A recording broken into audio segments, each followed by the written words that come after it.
तो कुछ भाव ऐसे हैं, जैसे कि राहु की अगर मैं बात करूं तो तीसरे छठे, वैसे तो कुंडली के किसी घर में ये दोनों ग्रह अच्छे नहीं होते, बट ये दोनों छाया ग्रह, शैडो ग्रह हैं, होना अनिवार्य है क्योंकि नव ग्रह की श्रेणियों में इनका स्थान है।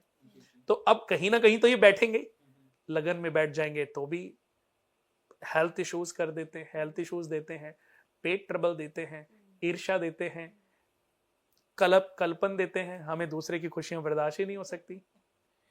ये ऐसा नहीं है कि ये नेचर से, अगर आपके नेचर में इनको ठीक करना तो आप अपने मेडिटेशन से इनको ठीक कर सकते हो। दूसरे घर में धन को खराब करते हैं, तीसरे घर में राहु तीसरे छठे और 11वें घर के अच्छे माने गए हैं, ऐसी केतु छठे 9वें और 12वें घर के अच्छे माने गए हैं। इसके अलावा किसी भी घर में बैठ जाएं तो किस राशियों में बैठते हैं उससे ये डिपेंड करता है।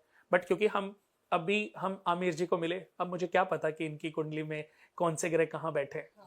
कभी कभी ये शायद अच्छा होता होगा, लेकिन कभी कभी ये बैकफायर भी करता है।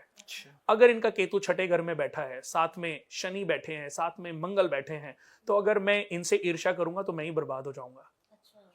तो अब ये बात लोगों को समझ आनी चाहिए कि हमें पता ही नहीं किसी दूसरे के ग्रहों के बारे में, इसलिए हम किसी से क्यों कल्पें।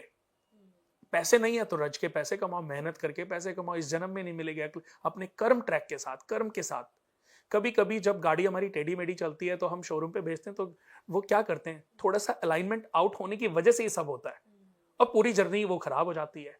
तो हमारा अलाइनमेंट हुआ, 100 200 500 रुपए का खर्चा आया, तो एस्ट्रोलॉजर भी यही काम करते हैं, हमारी कभी कभी लाइफ को अलाइनमेंट कर देते हैं ताकि हमारी लाइफ ऑफ जर्नी ठीक हो सके।